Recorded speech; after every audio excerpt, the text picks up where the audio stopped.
ನಮಸ್ಕಾರ. ನಾವು 2017ರಲ್ಲಿ ಬೆಂಗಳೂರು ಕೆಫೆನ ಓಪನ್ ಮಾಡಿದ್ವಿ.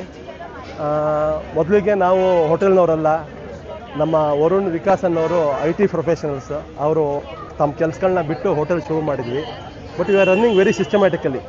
ಒಂದು 2 to 3 years R&D ಮಾಡಿ 1 year ಹೋಮ್ವರ್ಕ್ ಮಾಡಿ ಬಂದಿದ್ದೀವಿ. We are running very systematically. Here we applied so many engineering tools to hotel. Here we are following FIFO, just in time, 5S. We have a CAPTL in this hotel. We have a DL table, no refrigeration, no cold storage in our hotel.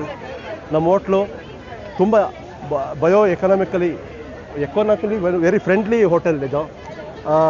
Because we made every corner we have A SOP, standard operation procedure. We are running very systematically. ನೀವೇ ನೋಡ್ತಾ ಇದ್ದೀರಾ, 10 ನಿಮಿಷಕ್ಕೆ 100 ದೋಸೆ ಬರುತ್ತೆ, 10 ನಿಮಿಷಕ್ಕೆ 240 ಇಡ್ಲಿ ಬರುತ್ತೆ, 120 vada output ನಮ್ಮದು. Because ಯಾರು ಗ್ರಾಹಕರಿಗೆ ಲೇಟ್ ಆಗಬಾರ್ದು ಅನ್ನೋದು ನಮ್ಮ ಉದ್ದೇಶ. ರುಚಿ ನಮ್ಗೆ ಆದ್ಯತೆ. ತುಂಬ ಸಿಸ್ಟಮ್ಯಾಟಿಕ್ ರನ್ ಮಾಡ್ತಾಯಿದ್ವಿ. ನಮ್ಮ ಉಳಿದ ಗ್ರಾಹಕರನ್ನ ಒಮ್ಮೆ ಮಾತಾಡಿಸಿ ಅವರೇ ಹೇಳ್ತಾರೆ. ಇದು ಸೌತ್ ಎಂಡ್ ಸರ್ಕಲ್ ಹತ್ರ ಅಶೋಕ ಪಿಲ್ಲರ್ ಹಿಂಭಾಗ. ಯಾರು ಕೇಳಿದ್ರು ಹೇಳ್ತಾರೆ, ಬೆಂಗಳೂರು ಕೆಫೆ ಅನ್ನೋದು ಈಗ ಬೆಂಚ್ ಮಾರ್ಕ್ ಆಗಿದ್ದೀವಿ. 9 ವರ್ಷ ಆಗುತ್ತೆ, ನಾಳೆ ಡಿಸೆಂಬರ್ 25ಕ್ಕೆ.